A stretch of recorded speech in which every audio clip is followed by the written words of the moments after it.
Hey guys, welcome back to the Blue Podcast. Today, again, another week in a row with me, Henry, and Isaac. How you guys doing?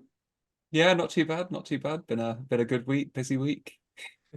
Yeah, all good, mate. Yeah, as I say, very busy week this week, but looking forward to the pod and looking forward to get into this exciting topic. Yes, and I can now say honorary, so that's also a good thing. That's a How this little time? Easter egg from last week's start of the podcast. Yeah, so this last week, obviously, we did best team of the season so far. Now, worst team of the season so far, and Yes, yeah, there should be some some big interesting names. names. I'm sure there's going to be some bias from a certain someone, and yeah, this is definitely going to be interesting. Interestingly, also, we're not wearing Premier League tops this week, so No, we went with our kind of home clubs. So I I wouldn't say live, Swansea my home club, but well, your other home club. You know what I mean. You're from near Chelsea anyway, so it's fine. Um, but yeah, I'm repping the Ipswich kit. Currently second in the Championship, going up to the Premier League next season. My home-ish town. So what can I say? and what kit are Yeah, you wearing? I've got Oldham Athletic, Oldham born and bred. But unfortunately, I remember it was maybe 4 seasons ago. Oldham came bottom of League Two, and Man City won the title on the same day. So I was the proud supporter of the worst and the best professional teams in the country. Um, yeah, Your Oldham, claim to the fame. first Premier League team to be relegated into the National League. So very, very proud to rep them today. Yeah, my pride and joy. And I'm Oh, wearing a Swansea shirt because I went to Swansea University, and I won the League and Cup with my football team, managing them undefeated with this shirt on. So it's a very very special nice. shirt for me. All right, let's actually get into the teams then. We're doing the same format as Yes. last week, same kind of positions. Goalkeepers first. Yes, Isaac. and I'll get us kicked off underway this week. It's been an interesting one to research. I've got some big names in here. Goalkeepers, I mainly looked at the bottom of the league. So Sheffield United keeper Foderingham was one of the names I looked at. But I couldn't help but notice a big drop off in a certain team, a certain London team, and that would be Brentford. They, of course, came ninth last season, had a very good year, and they're currently 16th after 13 games. Um, it's a big drop off. And I think the main key difference this year is their change up in goalkeeping. Of course, last year they had David Raya, who last season in 38 games kept 12 clean sheets, and he kept five of them by this part of the season. We'll kind of flash back to this season.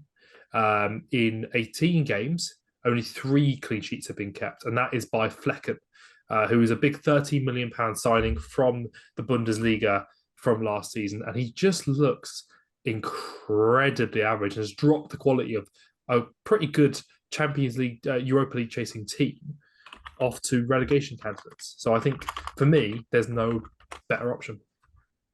Isaac, have you got anyone to counteract that? Yeah, I have. It's going to be a controversial one. I think uh, looking at lower league sides is a bit of a risky business because obviously they have a lot more work to do, so their mistakes are to be more pronounced. I mean, you mentioned Foderingham as on your list of the worst, but he has the most saves in the league currently. So if you're looking at stats, he has prevented a lot of goals for Sheffield. Um, and other lower table sides also very good goalkeeper performances. James Trafford at Burnley, for example.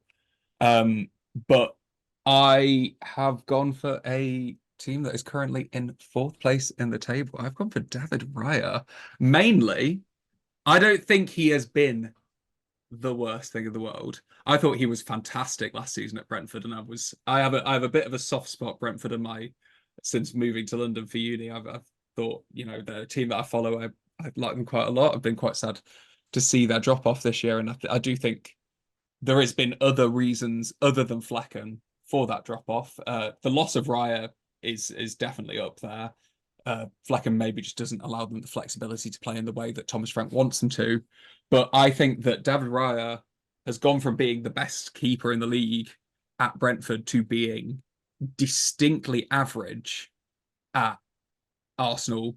He's caused a lot of a lot of very tense, very stressful moments for Arsenal fans. And I think causing the situation, bringing Raya in the way that he was brought in, dropping Ramsdale, who I thought, and looking back at old Blue podcast clips, I know that you, Tom, thought that he was the best keeper in the league last season. That was a complete bait, but apart from that, But I'm going to say, I baited all of you. Got the clip, most views on Instagram. Didn't mean a single word of it, but you thought I did, and everyone talked about it. So, but Oh, I will take. I thought that he was fine. He played in the way that they needed him to. Good distributor of the ball, similar to Edison. Really, Edison is not the best shot stopper in the world, but he can take the ball with his feet. He doesn't make that many mistakes with his feet, and he has the ability to sort of cover for his mistakes occasionally. But I think that it was an unnecessary signing that has caused far too much friction, obviously, in the goalkeeping department at Arsenal. Obviously, Raya is under immense pressure to perform because he's trying to displace England's, well, in the World Cup, England's number one. Was No. Ramsdale number one? Should it was have been, Pickford but no. Should have been, It was but still it wasn't. Pickford. Okay. But I think having two goalkeepers that are competing for that spot, it just adds far too much pressure. And a goalkeeping position is not something that you need pressure for. A goalkeeper should not be dropped after a run of 2 bad games. A goalkeeper should be stuck with, because that's what we've had. We had it with Edison for a few months, and then he was my man of the match in the Champions League final. He absolutely saved us. And you just need to stick with your keeper. And I think giving a bit more faith, putting a bit more solidity in front of Ramsdale, it would have been completely fine. But yeah, I don't think that Raya was a necessary purchase, and I think he has added more instability to Arsenal this season as a result of him coming in. He's competing for the Spain number one. Ramsdale's competing for England number one, and the rate is going. I don't think either of them are going to be in those positions when it comes to the Euros, unfortunately, as a result of this signing. So I have to put him as my worst keeper, just on the context of the whole thing. So, I've actually not gone for either though. Ooh, I've not gone for either of them. I have gone for a guy who displaced Chelsea's first choice keeper last season, and who this season has been quite underperforming compared to last season, is Jason Steele. He's only kept 1 clean sheet this season, and I wouldn't say it's been. Well, what are you looking confused about, Henry? where's he play? I forgot exactly. Brighton. Sorry. Now I know. Yes, yeah. I mean, that's another one itself. They've got better keepers than him, but He starts in goal for them. I know he does, but he shouldn't do. No, and therefore he's not good enough. Does he? Does he start over? That's what I was. He does. No, Tom is right. I've seen him start because it's a comment I've kind of made to myself that why is he playing for Brighton? I don't understand it. Yeah, I never understood what, like, because Sanchez was heavily praised for his like footwork and for his build-up play. I never understood, and I really respect De Zerbi, but there's been a couple of decisions, and we'll get to one of those a bit later on. Yeah, I don't understand why he plays him. I don't get it. Oh, for Brigham is their new signing? Has he not been playing? He played a few games this season, apparently. I mean, no, he hasn't, but he's only started 9 games. So that's what I'm saying. It's been very kind of. He tends to. Neither of them have been performing, and I went for the one who I think has played more games, or they're about equal. Yeah, he has. He's played more games. Yeah, so I went for Jason Steele because I don't. For a side of Brighton's level, you need better keepers to take that next step, and they just don't seem to be doing that. And I think everyone thought Sanchez was going to be that for them. Yeah, exactly. And then he just got dropped by De Zerbi. He got dropped as well. He seems to have a good keeper for a bit, drop him for some average keeper who he likes for a particular reason, and then they leave. They sign someone else, play him for a few games, drop him for a different keeper, and it's just a bit. It's all so chaotic. And with keepers, I feel like you need to be calm, collected, solid, dependable, and he's just not that. I completely agree. I think that's actually why all of us have really picked our 3. Is there's not. I'd say me and Isaac probably picked ours more for this instability Yeah, I than you agree with have. that. For me, right, Flecken, I was kind of looking through. I used FotMob a lot when I was looking for players for this, and I was like looking at the worst rated players, and he was right down the bottom. I was like, he is playing for a team battling relegation. He's facing a lot of shots, but surely it can't be that bad. And then I had a look at his numbers. So we've already spoken about how he's the drop in clean sheets. He makes 2.6 saves per 90 and has a 61% save percentage, which is the fourth worst in the league. And of those four players right at the bottom of the league, he has conceded the most goals. There are players above him who have conceded more, but like Fotheringham, for example. But he's also had Fotheringham has a much higher save percentage, as you said. He also, if you Who were look the at three goal below him? prevention, Who were the three below him? I forget off the top of my head, but I can have a look in a minute. In terms of goal prevention, this is the main thing that I was like, okay, this is where it's going. In terms of expected goals prevented, instead of preventing 1, 2, 3, or 4, whatever, he's prevented -7. So he's given, because they should have conceded 7 less goals, and that's down to his saves and his mistakes that he's making. So it's not just about other changes to the Brentford team that's causing this, or a change of system or anything like that. It is, there's 7 goals going because of him, particularly. Whilst Raya was keeping them in positive and kind of stopping goals from going in, he's causing them. So for me, it's just to see that big drop off and this key change and the key drop in those kind of goalkeeping statistics. For me, it has to be Flecken. That was a very good argument there. Mine was more the drop off from last season. Which may not mean that he's the worst keeper in the league for Steele. Don't think he's great. We've seen him, but I mean, Flecken's got more clean sheets than Steele this season. Steele's only had He one. has, but Flecken's been played every single game, so that's kind of to be expected. That does happen. While Steele's been rotating with Verbruggen True. when, yeah, and also I don't expect much from Verbruggen. Apologies, from Steele, because Verbruggen should be playing. Like that's what they signed him for. Flecken was a £13 million buy from the Bundesliga, where he was one of the top goalkeepers over there. And he came in to be the number one to replace Raya, expected to be their kind of first choice, that consistency. And he's been anything but that. So expectation, I think, plays a big impact here as to what were we expecting from Jason Steele this season? What What were do you we think, Isaac? looking for? I would expect him to help Brighton maintain their upwards trajectory, and he hasn't done that.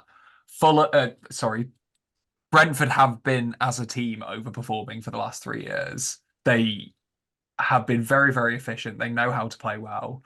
They play a very pragmatic style of football, different against every opponent. And I think like the loss of Ivan Toney this year has massively put a lot of pressure Yeah, on the rest of the that team to that step reminds me. up. Like he is such an important part of their pressing game because he wins it from the front and he stops a lot of stuff getting back. I think they've also maybe had Norgard out for a bit this season. I'm not sure about that one though. But like the defense has been massively under pressure, so much more than it has over the last few years, and that isn't the goalkeeper's fault. I don't think No. he's made any standout errors or anything like that. It is a Brentford side that is struggling. They played well at the start of the year, but they have been struggling.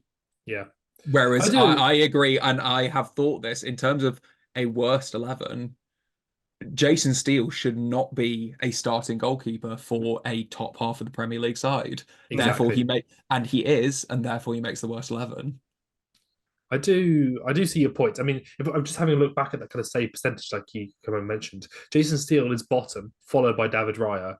Sam Johnson's in there as well, then Mark Flecken. But if you look at the goals conceded, Flecken 29, Johnson 22, Raya 16, Jason Steele 90. So you can see that 10 goal difference from Steele and Flecken. And as I said earlier, he has caused 7 goals that there shouldn't have been. So that big gap between Steele and Flecken is Flecken's own fault.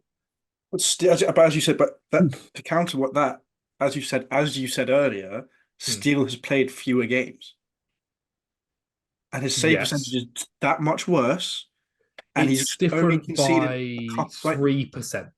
but his save percentage is worse in fewer games. You'd think if someone is coming in, they'd want to perform better. And over a period of time, he's still doing worse. And normally, if someone's played for longer, their stats get worse because there's more games for the to get pulled down by, right?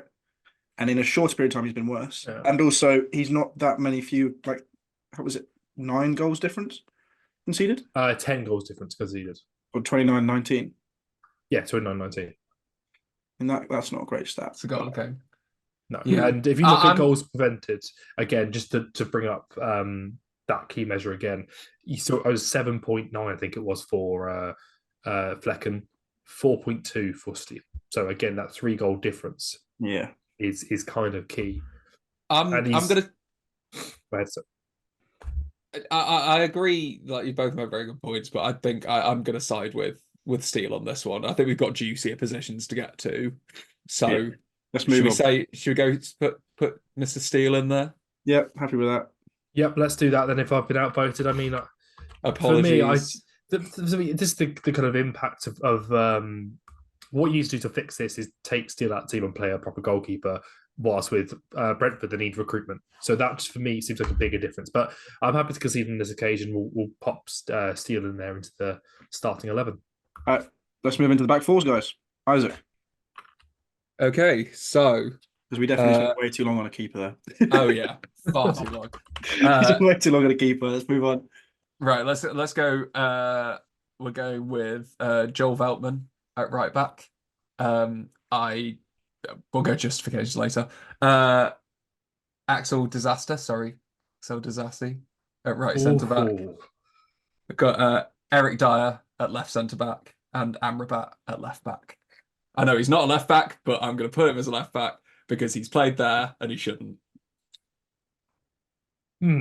Okay. I have thoughts. I will get to them. My back line has been Matt Doherty at right back. My centre backs are Al Dakil at Burnley and Ad Mehovic at Sheffield United. And left back, I went with Luke Thomas, also from Sheffield United. So as I said, I was struggling with this one. The names I had were the Burnley guy, who I keep forgetting the name of. Al Dakil. Yeah, that guy. Because Yeah. he's had a terrible season. I put Ream in there.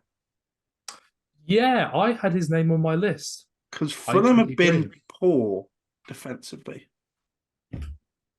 And Leno saved them. Has he played Yeah. through those matches? I'm pretty sure. 'Cause Even when Leno was playing, he was poor for Fulham. Yeah, I'm pretty sure he has. I'll have a quick look here, but I'm pretty sure he's played a lot of games. He plays more games than he should, given he's now, how old, 36? Yeah, he's played 13 games. I'm fairly 1,400 sure he's minutes. just signed maybe a 3-year contract. 3? What? I don't know if I'm right on that one. I'm going to have a quick look at that because that's disgusting if it's true. But But Fulham anyway, need to move on. Who's your left back, Tom? if I was to put someone, I think Oh no, it's only a year. Yeah, It's only It's a only year. a year. yeah, only you, thank God. He hasn't really played enough. I kind of want to put Emerson Royale at right back. Right back. I know he's been playing centre back, but put him at right back. He's So not hang been on, who's your left back? And then my left back, Thomas. Probably. He's been pretty pants. Yeah. I mean, Thomas, I agree. I think Thomas and Al-Dakhil go in then because we've both voted for, got 2 votes for that. Luke Thomas, he was quite good at Leicester when he played. I know he wasn't their starter, but when he kind of came in, he looked solid and looked like a really good prospect. I don't And really he's think it's his fault. He's playing particularly badly this season. He just, you expect him to be a little bit better. Who's Maybe this? being the standout, Luke Luke Thomas. So he was at Leicester last year and he's on loan at Sheffield United this year. I think he'll probably go back to Leicester when they come up next year and be their left back and be solid. But I don't know if he expected a little will. bit more from him. I wanted him to be their. I thought that he'd be Sheffield United's kind of main, like, defensive player. I thought they'd be poor, but I thought he'd be the standout, and he just isn't. He just is average at every stat that I looked at. And then Al Dakhil, I think it's a bit obvious. Burnley have been pants. He's been their most consistent centre back, although they have been rotation. Everyone thought they'd do amazing. He has been really poor. That's why I also considered Vitinho at right back, because again, Burnley and Sheffield United's defenses have been atrocious, and yeah, it's an odd one. I mean, I quickly want to go through some of the options because I've got some juicy ones here. So right back, it was quite obvious it was Coutinho and Bogle was my backups, and then Doherty I went with just because when he's played for Tottenham, he's been atrocious. Played for Wolves, sorry, he's been atrocious, and then of course he was bad at Tottenham as well. Yeah, Isaac's face there was like, Yeah, I was I confused. I mentioned Ream and I mentioned Trusty on my bench. Again, I thought they were both poor, especially Ream, given how good some of the other players in that defence are, like Robinson and who's the other player who I thought was really good for Fulham? Tete? Yes, that's the name. He just needs a little bit more, someone a bit younger, someone a bit quicker in there, I think. And then left back, I got two rogue shouts to my backups. One was Ashley Young. He's played there a little bit this season, and I just think he just looks off the pace. And the other one used to be Mr. Consistent, and now I think when he plays, he's okay, but he's not at the same level he was. Looks like he lost a leg, and that's James Milner as my backup left back. Oh, Just because when he plays for Brighton, he's played all over the place, but usually when he played all over the place for Liverpool, he was okay in those games. And for Brighton, he just looks a bit tired, a bit off. I think it's just his age, to be honest. But again, I think he's looked solid. I don't think he's been definitely not poor enough to appear. Definitely not over. If you're putting him at left back, you have to then consider Amrabat because he was a solid, like nailed on option for like 3 or 4 games. I'll consider him as a backup, but I mean, he only played there a couple of times, and when he was there, he was pretty good. He's been better at left back than he has been centre mid. But this is the thing: is I want Amrabat in this team.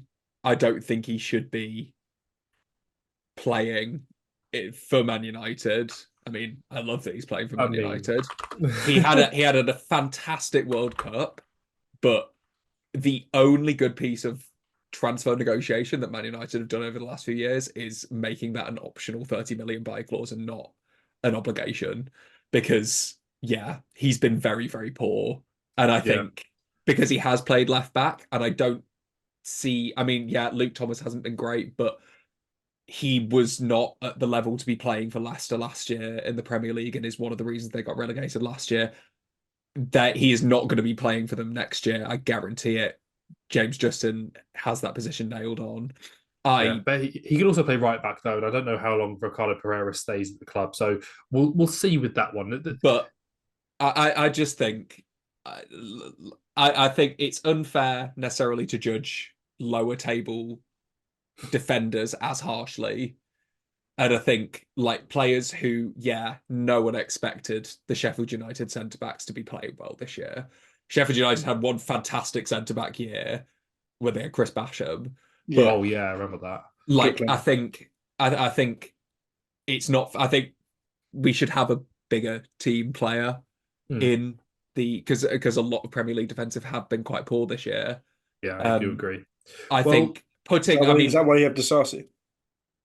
Yeah, I think I needed a Chelsea player. I don't have any other Chelsea players in here. I actually don't have any other Chelsea players in here. That is mad. I'm surprised you haven't got a certain midfielder then that's not been performing well. But you'll see who I've got later on. But we didn't have neither do I. That's mad. I don't know how I've managed to avoid that.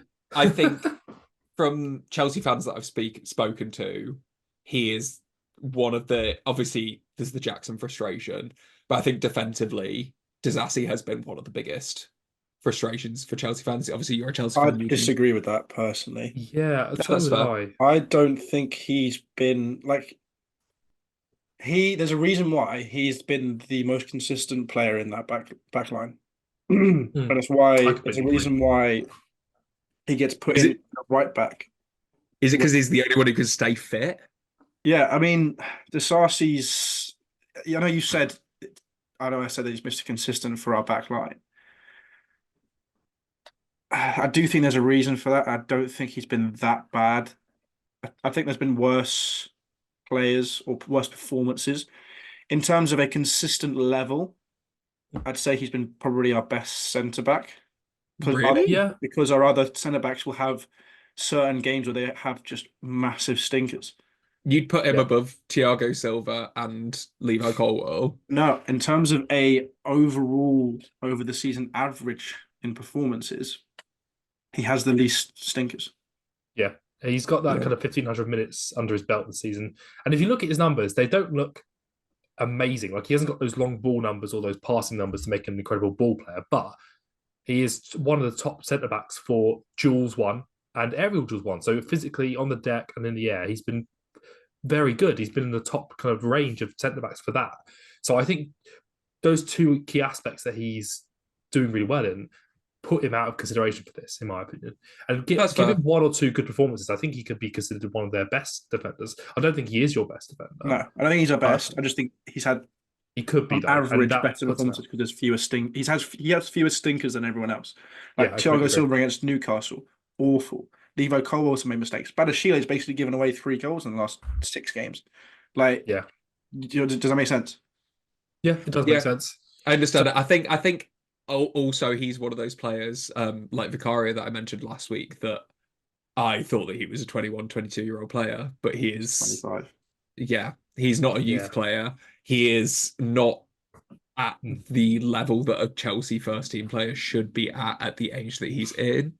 Mm. So I think I do get your obviously point. I think he's a fine stopgap while Fofana is perpetually injured, like while Colwill is bedding in. But I think, yeah, I think the fact that you're still looking at maybe wanting to buy another centre back is kind of Telling. Yeah, I do get your telling. point there. He's not where we want him to be. Where we want him to be, where Chelsea. Oh, want He's him a to Chelsea be. fan he's now. exactly where I wanted to be. Oh, good God. That's really bad. Yeah. But yeah, he's not at the level of this team personally. So just to confirm with everyone watching, Luke Thomas and Abdul Hill have now been put into this team, as you can see here, because they've both been confirmed by two of us. So for the third centre back, we've ruled out Disassi. So now we need to debate whether or not it's going to be Ahmed Hovic, Eric Dyer, or Tim Ream. I don't like Eric Dyer because he's a Spurs fan, so I just vote Eric Dyer. I mean, all have been atrocious. I get the point that Sheffield United defenders are going to be bad. I mean, there are a few stats I've got here for him, but I'm happy to concede to Ream or Dyer if you guys want to battle that one out. Like, come on. He's not played much, so it's unfair to judge his playing ability this year. I mean, he hasn't played well when he has played, but being beaten into a backline that you used to be one of the main players in by Emerson Royale as a centre back, As a centre I back. I am actually starting to rate him as a right back. Maybe not in this Spurs team, but as a centre back, come on, you can't be beaten to that position. Like we'll go off the Ange vibes meter. He clearly isn't feeling them. So, and I think I'm surprised he's going to Bayern Munich. I mean, he's a brick shit house, so he'll fit in there. But yeah, I agree. I think he suits Serie A better to me, for me anyway. As a centre back, go to Serie A. You can be a bit slower. Chris Smalling is one of the best centre backs in Serie A, and that says a lot about the league, and that says a lot about who can play in that league. So I think Eric Dyer should, either go to Bayern or go to the Serie A and just you would be better for them. But in the Premier League, I just think he's done, completely done. All right, well then that slots into our centre back position then. Yep, Eric Dyer confirmed. So I'll pop him in, and let's talk about our right backs then. I think we're going to ignore my one, clearly. Yes, I'm happy to back that. Yeah, and then you guys pick again. So my option was Matt Doherty. Yep. Yeah, and my option is Joel Veltman. I'll just say a little bit on him. I mean, he's one of those players like Jason Steele before that I do not know why he is the starting right back for Brighton. Even when Lamptey is fit, he is still getting selected by De Zerbi. I mean, obviously Lamptey has been very, very inconsistent with injuries, and maybe De Zerbi sees something in Veltman that I don't see, but I just think he is the weakest part of that Brighton team outside of Steele. But I think obviously like it's made up for by their left back performance by Estupinian. But yeah, I just don't think every time I see Joel Veltman, I'm just like, what are you doing? He is just Yeah. kind of the antithesis of how we have been told that Brighton are playing. Yeah. Um, but yeah, I I don't understand why he's the starting right back. And I think they need yeah. to replace him I soon. completely agree with you. I have to say, I completely agree with you. I love Lamptey. I think he's awesome. And when he came out of the team, I was perplexed. I was completely flabbergasted. Flabbergasted? Flabbergasted. I can't speak today. But I do understand why Veltman plays. I do understand it's completely system based. He is that inverted fullback, that third centre back in attack. He likes to have one defensive and one attacking. And whilst Lamptey is an incredible attacking fullback, he's not as solid defensively. He wants that kind of third centre back in there playing in that right back position, which is why Veltman gets in because they haven't got anyone else. Which is why sometimes Lamptey plays left back because then he can be that attacking left back and he's fine with it. I don't think he's got a problem with Lamptey. I just think it's his system, De Zerbi. Mhm. So I That's think they why need he to change plays it. gross right back as well sometimes. Yeah. Exactly. So for me, it's not Veltman's fault as much as Doherty is just atrocious for me. Like I'll go through the stat. Like he was great for Wolves, and then he went to Tottenham, was atrocious, and that seems to have killed his confidence because now he's back at Wolves, and you think back to form, back in your old club, lots of similar names around you. Um, and no, it's 0 assists for a right wing back, which I think is a bad thing to kind of say. He's got a 73% pass accuracy, which is the worst out of any fullback. He only creates 0.2 crosses per 90, and he's successful with 20% of them. Has 0.8 tackles per 90, which 50% of them are accurate, and has dribbled past once a game. Mhm. For I me, still, not I still attacking think I'm enough. going to go Veltman though. I think. Yeah, I'll on Doherty, like I do understand that. Mm. I don't understand why you've picked him. I did not realize. I thought, and it's maybe because he scored recently, I thought that he'd actually had an all right season, but no, looking at his stats, It's the fact terrible. that on FBref the most similar player to him is Dan Burn, and Dan Burn is a centre back that is playing as a left back, and Doherty is a player who was never considered to be a right back, which is why people were confused when he got brought into Tottenham. Mm. And he is not. Yeah, those passing stats are just Yeah, terrible, atrocious.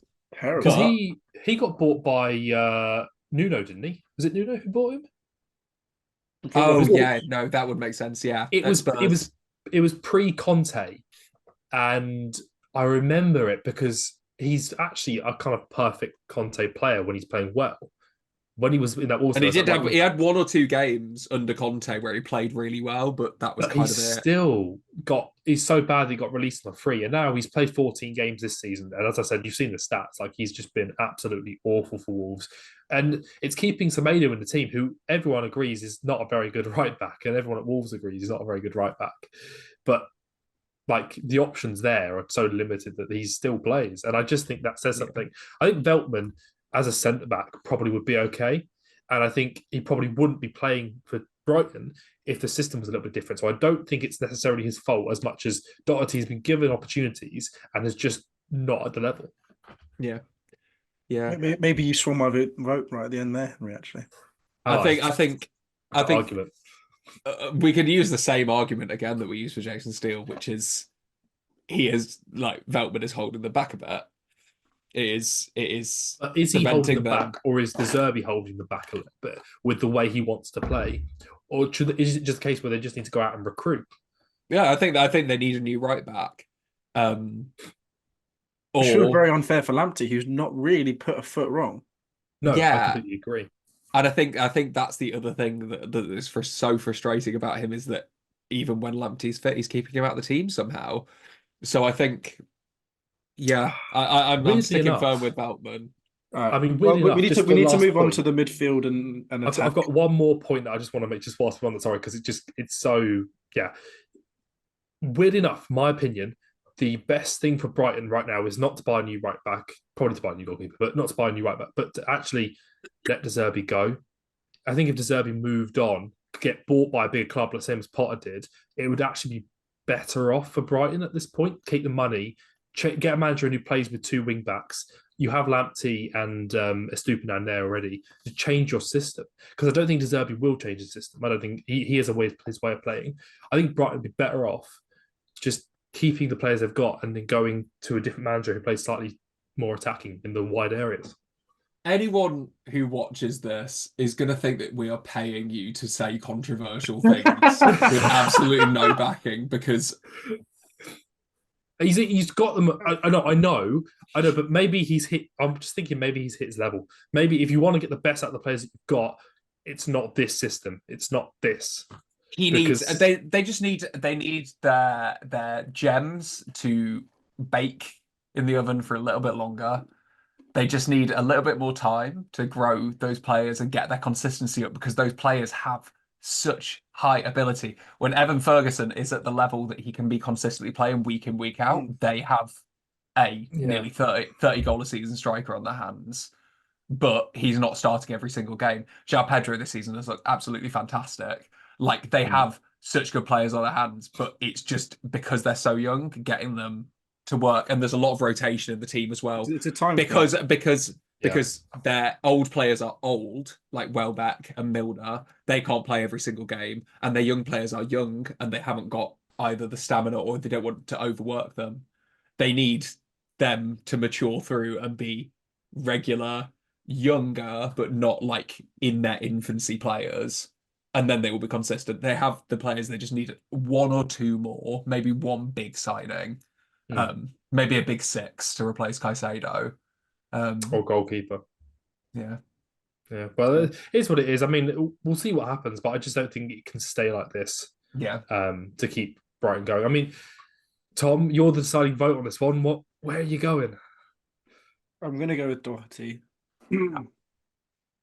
I know you went with me for the steal. I know you went with me for the steal, but he's like those stats are awful.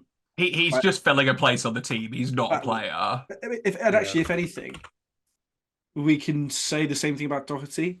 He's not good enough at right back. Oh no, I'm agreeing with you. He's literally just terrible. He doesn't add anything to the team. He is just a man on the field. Yeah. Agreed. All right. Well, we need to get this roll going again. We've now spent about half an hour just on the defense. I'll quickly share you the screen to show what the team looks like now with Eric Dyer's number put in there at centre back. And then at right back, of course, you can see there that's Matt Doherty right back there. So we'll move into midfield then.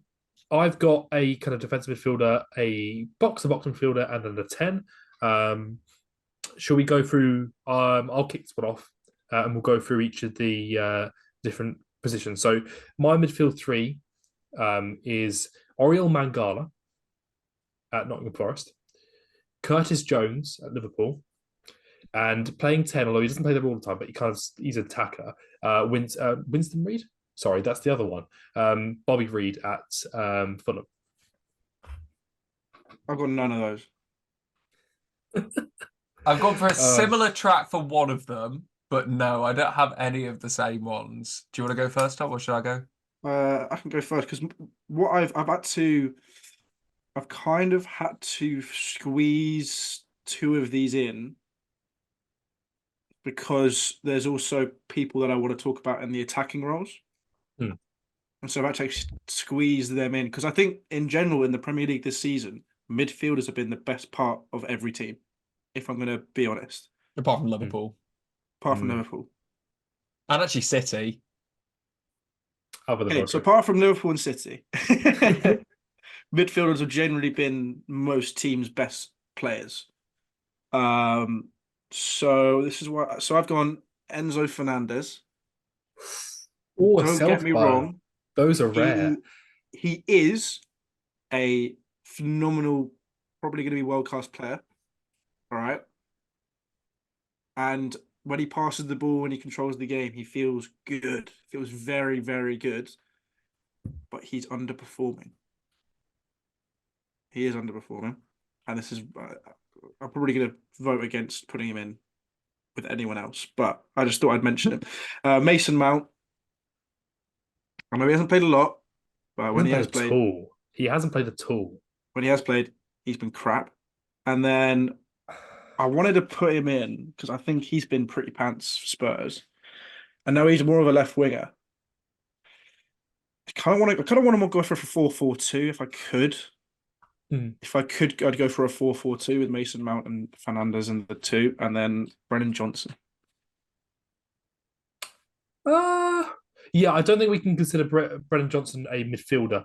He's way more of a winger slash. I don't think you could put him If here as a he'd midfielder played personally. 10, the only I'd consider, I mean, he's not going to be on this list, but like Kulusevski plays in that 10 role before Brennan Johnson does. I don't think he's done anything that is too bad. Like he's Yeah, but that's because he's been a bit done nothing. he's done nothing.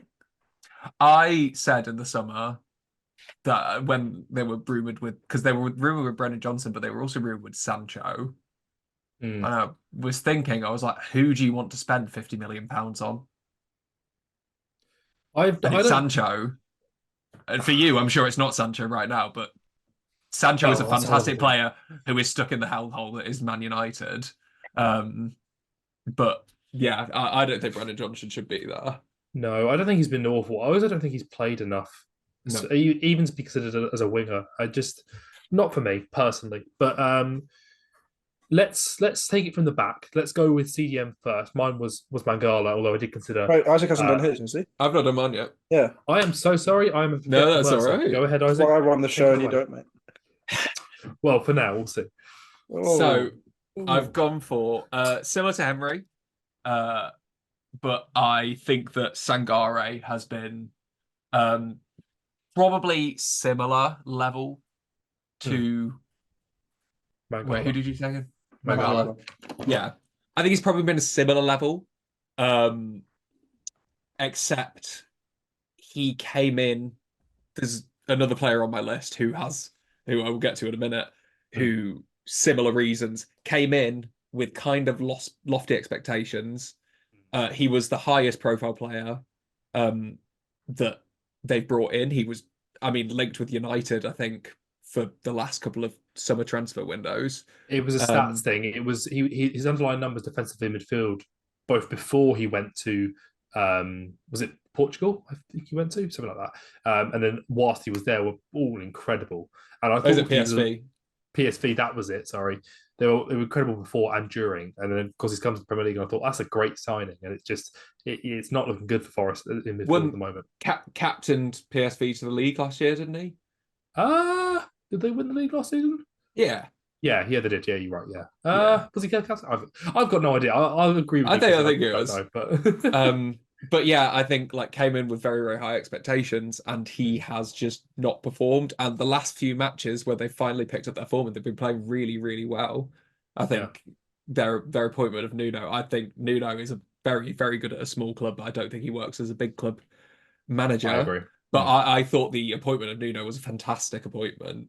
And he hasn't featured while Nuno has been in charge as of recording. Yeah. And they've been playing very, very well. So I think he goes onto the list for this. But then moving on to my sort of more 8 role, I'm going to do a Tom and be very, very unbiased by picking, hard to pick between the two of them, but in terms of game time and what they have failed to do, I'm going to go with Kovacic, who just... I saw him in the first couple of games. I was impressed. I thought, okay, no, got a bit of a player on our hands here. Because we brought players in to fit with the Premier League's more dribbling, more press resistant sort of play style that is adapting and evolving now.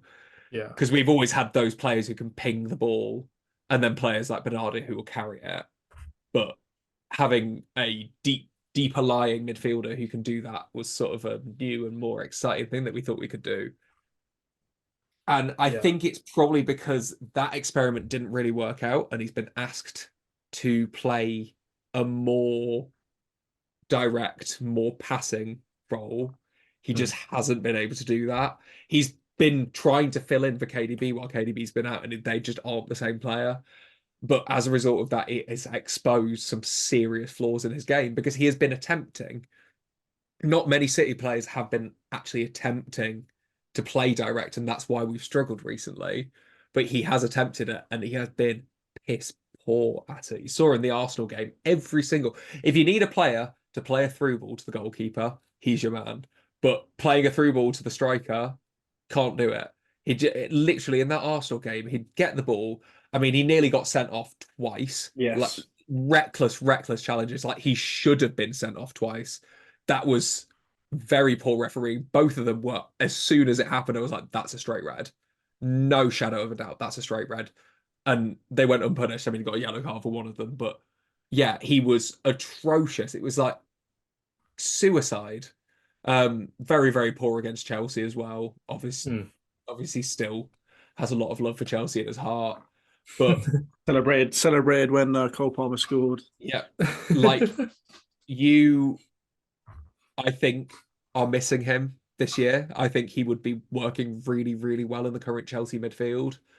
But yeah, as a replacement for Gundogan, he was literally, when I saw that we were linked with him, I thought, okay, no, I think maybe he's got something in it. He's a good player, but no, he just hasn't worked for City. So I've got him. No. The other option was Phillips, but I just don't think he's played enough to I justify it. But when he has played, he's been appalling.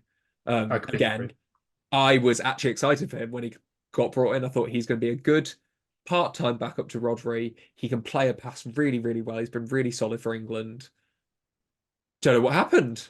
Lone 6 in a Bielsa system. Thought that'd be a surefire fit into a Man City system, but it just hasn't worked. And I think that's maybe because obviously Bielsa's system had a lot of pressing in front of him, whereas City are not quite as pressing intensive, so that's probably why. But yeah, he's just looked scared, and I think such a lovely guy, love him to pieces, but he's not going to be a City player in the next 6 months. He's gone. Yeah. But I'm going to go with Kovacic in that position, and then as my attacking mid, I've gone with Justin Kluivert. As I said, yeah. His name Disappointing. did come up. I mean, I discounted it because of some of the goals he scored recently, and I was like, maybe a bit of recency bias. 2 goals. He's only got 2 goals, and one of them was in the last game. But that might be it. He was one of those. Obviously, he was a wonder kid back in the day. I mean, I remember playing FM 19. He was like the third highest, third highest rated wonder kids, and he just never. I've been there, don't worry. Yeah, never came off. I bought him in all my saves, and he was shitting all my saves as well. But yeah, incredible. I had lofty expectations for him. He had an all right time at Roma. But yeah, it just hasn't worked for him. He's got 1 or 2 goals, but he is, like I said in the last video, like Solanke and Tavernier have been the 2 reasons that Bournemouth are doing as well as they are, and Kluivert has just not performed. I remember he got a run of games. It was he maybe got a goal, and then he got a goal in the FA Cup in the next game, or the Carabao Cup or whatever. But he just hasn't been consistent, and I think for the money they paid for him, of the expectations that he had, he has been very poor. So yeah. It's a fair shout. I mean, I don't know why I just kind of discounted him. Maybe I think it was a bit of recency bias, but we'll go through it position by position. CDM, we're discounting Brennan Johnson because he's not a midfielder, so it's he was in the 10 role anyway, but it kind of works better this way. So I think we go Mangala v Sangare. Both have been awful. My thought. We'll talk about him in a minute. He's going to go up against Curtis Jones and Kovacic, so we'll talk about that in a second. And Mason Mount. We'll talk about him when we talk about 10s. So in terms of CDMs, Mangala v Sangare, I'm happy to go for either. I thought Mangala had a little bit more expectation because, of course, as an FM player yourself, you know he's a bit of a wonder kid. And he was picked up by Forest, and I was like, oh, that guy's going to be incredible. And you would expect him to develop, and this season he's taken a step backwards. I think he still has potential to I agree. better. I agree. I just don't think that he still is taking a step backwards this season. He's still looking really poor. He could get back, but right now, as of this season, I just think he's been average in midfield, just attacking and defensively, just poor. really poor. Okay. All right. Yeah, I'll probably go with Mangala then. that's fair. I I think, think but Sangari probably hasn't played as much either. I let me get just what it get that is, if up. I'm honest. Yeah, do Let you me want to have a quick see. look at that? I don't think Uh, Sangari just like off the top of my head, I would assume Mangala's played but I more. think a 18 lot of games, that 400 is minutes. Yeah. So well, yeah, 18 games for Mangala and how many 1400 games? minutes for Yeah, Sangare he has is played more. Um, 11 games, 800 minutes. So it's about half the minutes. yeah. but again, you have to question why that is. Sangari came in as a higher profile player and hasn't been able to get in ahead of Mangala, who, as we've said, has played badly. So I True. think in terms of Oh, worst, actually, Mangala kind and of came no. in last season though. No, was he? January. Was he January? No, no, Mangala's it been was here for summer. 2 seasons. I don't Mangala's been know. here for 2 seasons. I know that for sure. I think I'm going to go Mangala just to kind of we need to get moving with the Yeah, positions. Okay, that's cool. cool. We'll lock Mangala in then, and we'll move into central midfield. So this one is a three-way tie between Curtis Jones, Enzo Fernandez, and Mateo Kovacic. I'd like to first of all rule out Fernandez. I don't think he's been as bad as you think he has been, No, Tom, especially no, no, when no. compared with I don't think he's Jones in and the Kovacic. worst team. I just wanted to talk about that probably as a we would be slated if someone was watching this if we didn't mention him this season because he has been underperforming for I his do price agree. tag. Doesn't mean he's Mhm. the worst because he's had a few games where he's been very, very good, pinging balls, running the game. I think him and Caicedo are starting to develop a bit of a partnership. I think actually, unfortunately, actually Gallagher and Caicedo are actually developing a better partnership currently. Mm. Um, because I think we play better with two holding and a 10, personally. Um, I've liked it when Fernandez has played higher up though. I we preferred tend to him as a perform 10. we tend to perform worse offensively than when he's further up than Gallagher further up or Palmer in the 10 or and Kunku in the 10 or whoever's or even Sterling's played there this season. Mm. But yeah, I do agree. I don't think he should be in the worst team at all. But I thought I'd mention him. Mm. It's a worth shout. I mean, Chelsea need Disappointing. to be Yeah. mentioned. Also, sorry, Yeah. I got quite cold, so I put my jacket. No worries. So, I mean, for me, even after hearing your argument, Isaac, on Kovacic, I don't think he's been as bad, and I don't think that he's played. I mean, you know more than me, but I'm looking at the stats. He hasn't played an awful amount. Um, I just think Curtis Jones, for me, you'd expect him at this point to be a lot better than he is. I think if you look at what Liverpool fans think of him, and kind of at this point they were like, oh, he's going to be this next great Stevie G like midfielder, and like at this point, this season he's got 0.6 long balls per 90. He's accurate half the time. 0.6 chances created per game. He's dispossessed 2.5 times a game, which is the worst in the league. He only gets one tackle in penalty, 61% success. 5 duels a game, 46% success. Only 5 recoveries and has dribbled past at least once a game. For me, you'd expect him to either be a great creator or a great controller at this by this point in his career, and he is neither. I You want to agree, I think, Isaac. No, I No, don't. No, no. You actually want to I put don't. Kovacic in the worst team of the Yeah. season. He's given No, you. He's I'm just gonna fed stand you. firm. Mm. He's just fed you an opportunity to not have a Man City player in the worst team of the season, and you've just said, I know. I am uh not impartial. And in fact, the bias is probably why I'm more willing to put. See, this is you've got stakes in this because he was a Chelsea player for the longest time, but I think I Curtis feel Jones like is it's only very 22. harsh to say that He's Kovacic has been to be put Kovacic in the worst team of the season so far. I mean, I Amrabat should be in here Yeah, for Amrabat sure. should be in here, but he's not because Can I change my pick? But no, no, I'm going to still argue for Kovacic because I think for what he has failed to do, and that Arsenal game, like we lost it anyway, but that's reckless.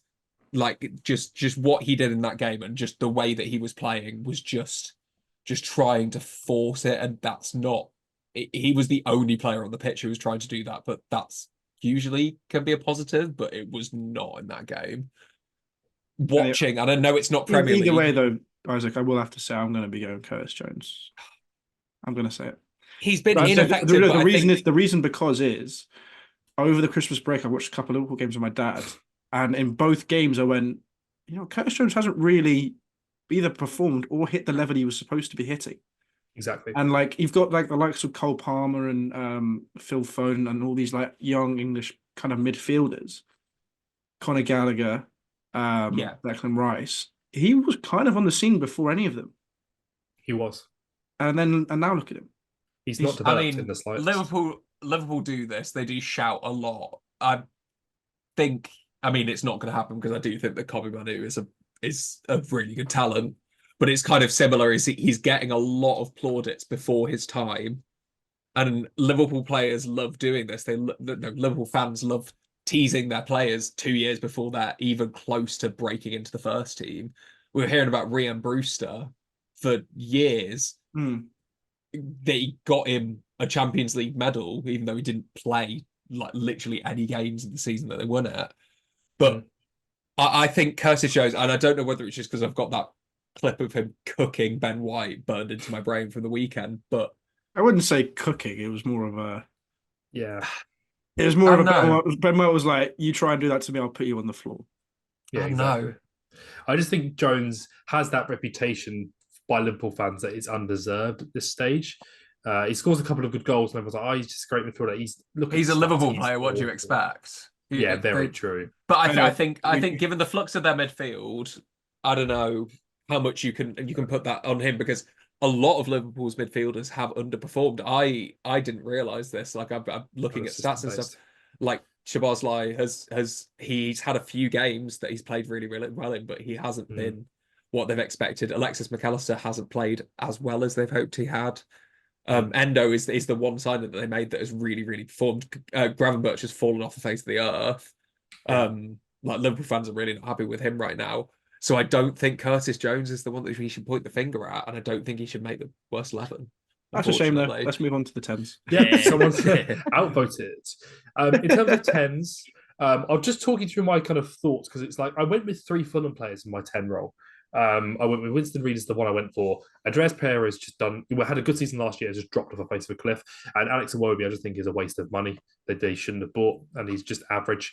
Who did you guys go for again? Because I'm going to put Mason Mount in as my... Okay. And Isaac? Justin Kluivert. Okay, well, we've heard about Kluivert. I do agree. Recency bias has kind of done me a little bit there. Tom, talk to me about Mason Mount. I mean, surely he can't come in just because he hasn't played. So he's not. How many games has he played this season, Isaac? Who? Mason Mount. Off the top of my head, 7. Right. 8. 8. And I will say, I know he's been injured, but he's also not played in games when he was fit, because he has not been very good. And I think I think his move to United was probably the worst thing he could have done, personally. I see why you think that. I do see why you think that. I don't think we can judge player performance, though, on Ten Hag selection. Because but I'm saying, but when he's played, though, yeah, he's played, he has been awful. Yeah, but I don't think his not play. See, it's a hard one, because I didn't see Varane performing badly, but apparently the current defensive setup is the best option over Varane. Like Ten Hag's selection is really, really weird. Don't get me started on it, mate. Don't even get me started. I think this about like how bad, and we'll come on to this in the forwards bit, but like if Anthony can get into the team, how badly does Sancho have to be performing in training for he's not Anthony? That's the thing. And that's the thing, is like we have no idea what's going on behind the scenes. It's personality based only. That's the only issue. Like it's based on the fact that Sancho is lazy and he talks back, and Ten Hag has had enough of it. And he's just like, no, well, screw you then. If you're going to insult me online, get gone. But with Mason Mount, every single manager that has worked with him has spoken about how much of a consummate professional he is. Yeah, I And agree. literally, up until the drama happened with his contract situation at Chelsea, he was every manager's favourite. Every single manager that has managed him, Literally. he is their favourite player they have ever managed. And It went from, like, it's so mad. It went from all the girls I knew talking about how much they love Mason Mount to all the guys start talking about it as well. And I'm just like, really? Am I the only one who doesn't see it? And then he came to United and I'm like, he was brought in to play that second centre mid role as a playmaker, which he did averagely because the system didn't work. And then he was injured. So it's system for the games he played, and then he's been out for like 2 or 3 months now. So I don't think, based on the minutes and based on the fact that if he has been bad, it's not his fault. I don't think we can put him in personally. Yeah, I don't know what has happened, and I think it's probably because Ten Hag was so praised for his man management at Ajax. That was the whole thing. It's like he knew his players inside out, back to front, and he is just. And I don't know. It's something about Man United.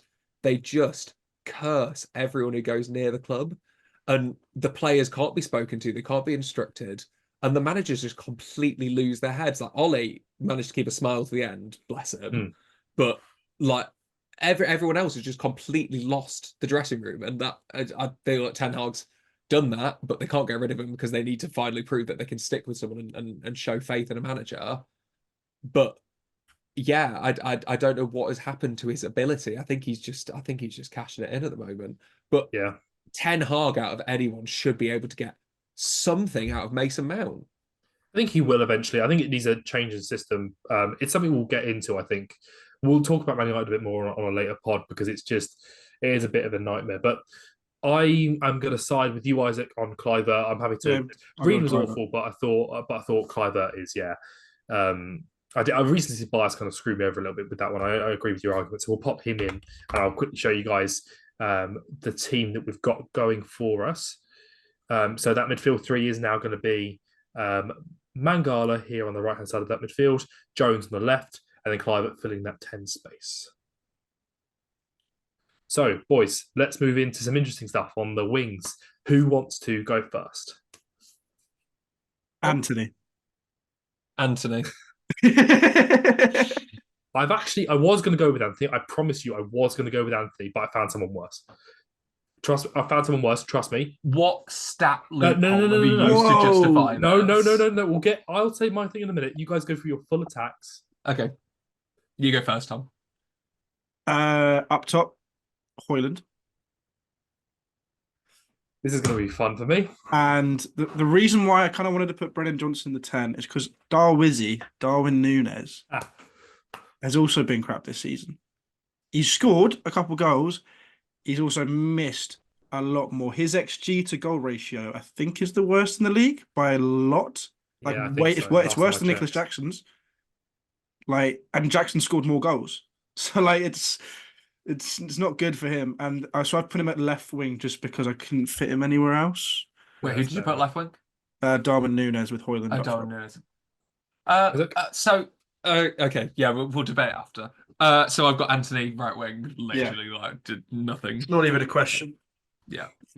Like I said, how bad does Sancho have to be that is the better option?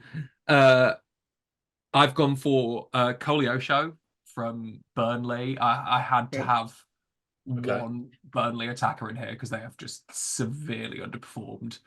And he was touted as a top talent. He's played quite a lot of minutes and just hasn't done anything. And then I've done the same with you with a position change, but I've gone with Rashford over Højlund. I think just because of age and just because of where we expect him to be. I know he's not a striker, but he has played there this season. But yeah, we'll debate after. And it's my turn. I understand why you guys have gone for United and kind of hammered it in. I do understand it. I have got a United player in my front three, but not any of the ones you've gone for. So you've named your entire front three. No, so unless it's Garnacho. No. So on the right wing, this is the reason I couldn't go with Anthony, because as much as Anthony's been awful, I think I was looking through FotMob and I was like, the worst rated player on FotMob in the Premier League, according to them, is Nicolo Zaniolo at Aston Villa. Doesn't play though. He does play. He plays enough, in my opinion, to get it. I'll get into it in a minute. I Left also wouldn't wing, say he's a right winger. Also, I actually, just would. to speed things up as I would. well, if we're going off votes, there's actually no point in you trying to persuade us that Zaniolo gets in. Anthony is in the team, and I'm just going to say that now. Well, I'm gonna try. So live with that. Anthony has been awful. I agree. He was in my team in my head, and then I saw him, and I saw Zaniolo, and I was like, okay, yes, that guy. Hudson-Odoi on the left wing for Forest. Again, done nothing. I'll get into my arguments in a minute. And then up top, instead of going with Højlund, instead of going with Rashford, I've gone with my least favourite player in United, which is Anthony Martial. He is the worst forward to play for our club in years. He's the Victor Lindelof of attackers. He's just awful. Awful. All right, well, let's get into the debating it then. I don't think this should take as long as the last few positions. I think, honestly, Anthony's been the worst winger in the league for 2 seasons. It's a long time now. He's been terrible. And there's nothing he brings, at least with Zaniolo. I actually feel I'd be more worried as a like a opposition side to face him than I would against Anthony. Anthony does not worry me at all. Højlund as well. You can't put that like worst performing striker. He's been not. I wouldn't say he's been terrible for you, but if we're going worse, and he's only scored 1 goal in how many games in the Premier League? A lot. I forget what it is. Let me have a quick look. But yeah, and then Darwin. If you're not going to go hard, it has to be Darwin Núñez for the XG to goal ratio. That is atrocious, but he has it's got actually goals. a joke, though. The thing is, joke, though, but he has got goals, and he got a lot of assists as well. He's really fun to watch. Mm. Like, as much as I hate watching Liverpool, Darwin Núñez, at least, like, he looks. I mean, he is.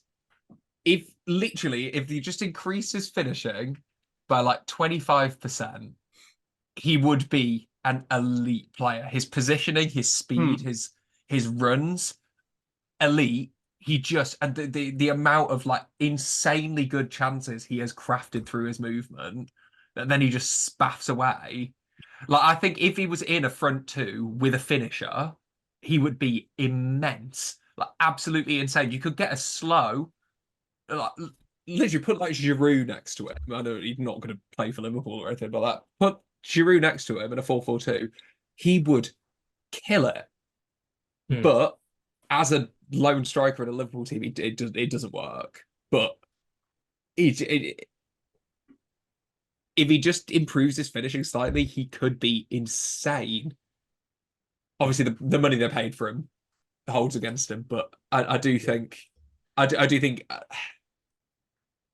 like Jackson. Not that he's on any of our lists, which is actually quite surprising. I had him as my second for the striker. I know he's got goals, but obviously the Spurs hat trick, the worst hat trick of all time. But then he's still on the same goals as Darwin Núñez. So yeah, true. I mean, I just don't think Darwin. I know why you said it. I see it, and it is that fun to watch when he misses a sitter. But he's also the biggest link up in the league this season in terms of assisting one player, assisting another, is Mohamed Salah being assisted by Darwin Núñez. And he's also got, is it 10 goals now? Or just above 10 goals in half a Premier League season? I think it's close to that. He's scored a fair few, Darwin Núñez. In the Premier League, he scored 5 goals. Is it 5 goals? Yeah. It can't be 5. Oh, yeah, 5 goals. 6 assists, though. Yeah. So that's what I'm saying about the assists. I think to get over 10 goal involvements, it's enough to keep you out of this list. I know why you're saying it. He has missed some absolute sitters, and that XG is awful. But there are players in here who have got it's worse. There's a lot worse to put up. And he isn't a nailed-on starter either. No. For me, Hudson-Odoi is the shout here. 1 goal, no assists.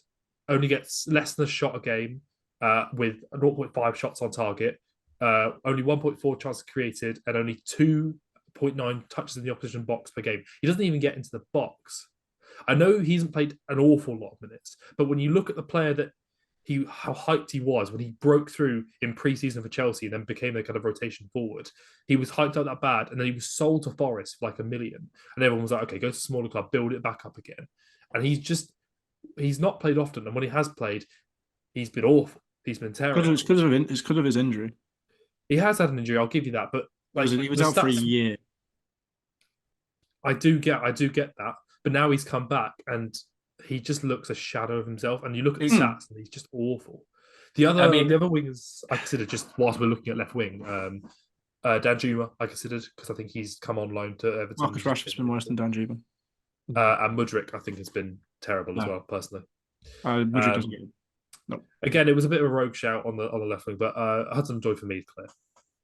I think obviously, like, yeah, you could look at stats, but I think I've seen some clips of him this year, and he holds the ball well, he plays the ball well, he darts up and down. It's only recently, I mean, with Alanga coming through and like kind of becoming a bit of a staple man for Forest, that they have actually started using their wingers in that way. I think because they played a front two before, I think, with Dennis and Wood. Yeah. Well, Dennis is on loan in Turkey at the moment, but wait, that must have been last season you're talking about. Last season. Maybe they last season, but I mean, even then, like the whole team played really badly at the start of the year. I think Callum Hudson-Odoi coming. This is his first team Premier League season. Like, he played so sporadically for Chelsea, and then played at Leverkusen last year. Was it? I don't know. I don't know how he did out. Was that Leverkusen? Yeah. Yeah, I don't know how he played, but he wasn't great. That's the thing. I think for his first season, he's still young. I think we should give him pass. Looking at this season, yeah, and looking how good everyone thought he was going to be and how badly he is, and how much of a bargain everyone thought that they'd gotten. I guess that does hold it against him. I think. Yeah, I mean, my pick was Koleosho because he has been literally like not got above. I think on football, not got above like a 6.5 in any game apart from a 5-0 win that he scored a goal in. Like, that's his only Premier League goal this season, and he was brought in again with quite high expectations. Not for very much money though. Again, like Hudson-Odoi. I mean, yeah, I think you could probably swing it either way for those two. But Tom, we have to have Rashford in this team. No, we don't. No, we don't. I have to say. Well, we can talk about Rashford in the striker if you want, but I'm not putting him in the left wing. He's not been that bad. And I'm not putting him at left wing. Has he? I don't think he's. I understand why you think that because of the drop off from last season. I do understand that, but he has got goals and he has got assists and he started to pick it up in the last few weeks, and that puts him above Hudson-Odoi because he's done nothing. It goes from nothing to something, and therefore you can't put Rashford in ahead of some of these other options.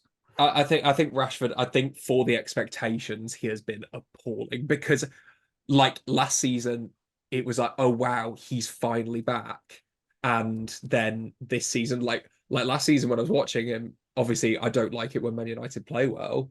I don't like it when Man United players do well, but I was thinking of it from a England fan perspective, going, oh, finally, Marcus Rashford, who was such a good player, is finally at the level he can maybe perform for England. Maybe finally we've got a left winger in the England team that isn't Raheem Sterling.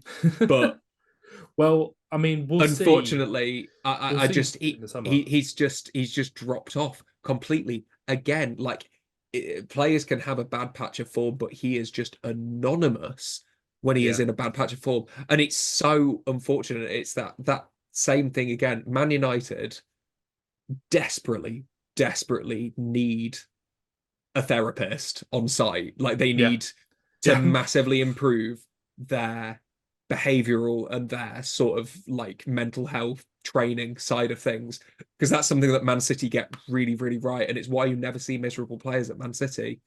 Yeah, I mean, it probably helps that you win, but we are going to have to wrap it up and go with the picks. Obviously, so, Anthony's one. What?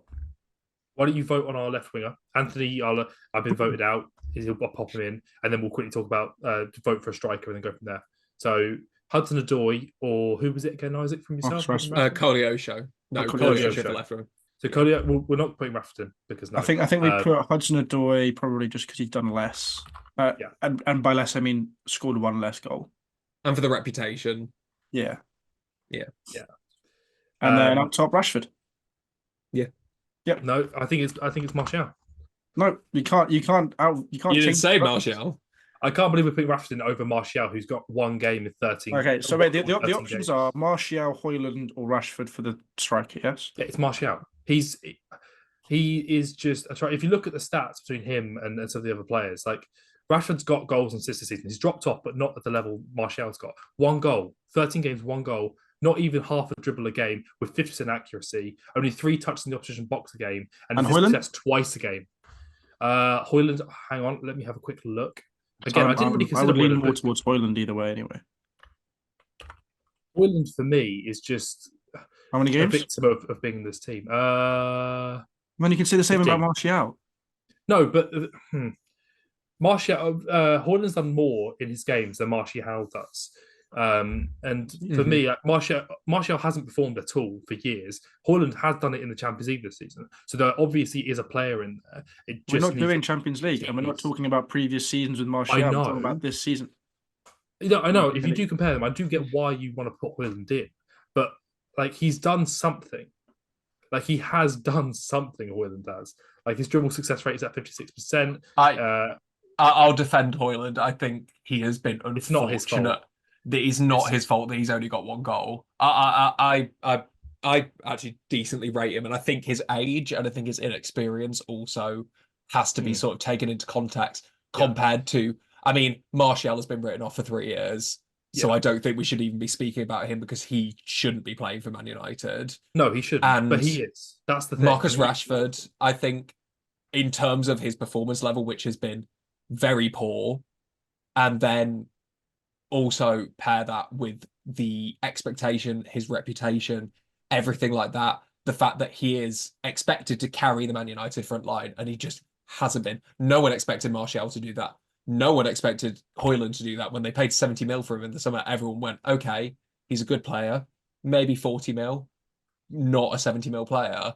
And yeah, he hasn't performed to that level because he's a 19-year-old with literally one season, half a season even of first team top 5 league football. So I don't think that either of those two should be in contention. I think it's Rashford nailed on just in terms of his performance level compared to his reputation and where we expect him to be at, especially at this age. I know why you think that. But Rashford, his big age. I know the drop off for Rashford is big, and I know why that makes you want to put him in. But his XG, he's getting an XG of 0.34 per game and the goals of 0.2 per game. So he's underperforming XG. He's getting 2.85 shots per game as well, which is actually one of the highest for wingers. It's up to 78% of all wingers. He's in the top 78%. That's where he is as well. And then if you look at his... I'm going to have to, just because we have got a podcast after this, I might have to just stop you there, and I'm going to have to go with Martial, just because we need to unfortunately wrap this podcast up. As much as it's been fun, and we've done 2 now, which I've very much enjoyed, I'm going to have to just go with Martial. Thank you for backing me on that one, Tom. I just think Martial is just awful.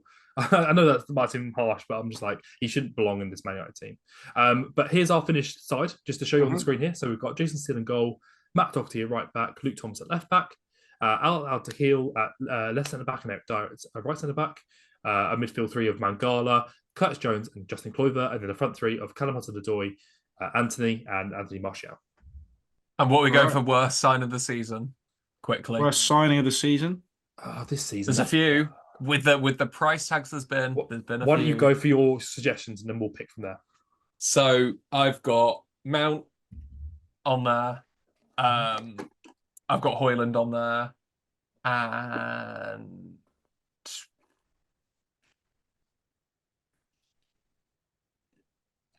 trying to think of. Yeah, no, I'm gonna go for those 2. Yeah, I'll agree with Mount.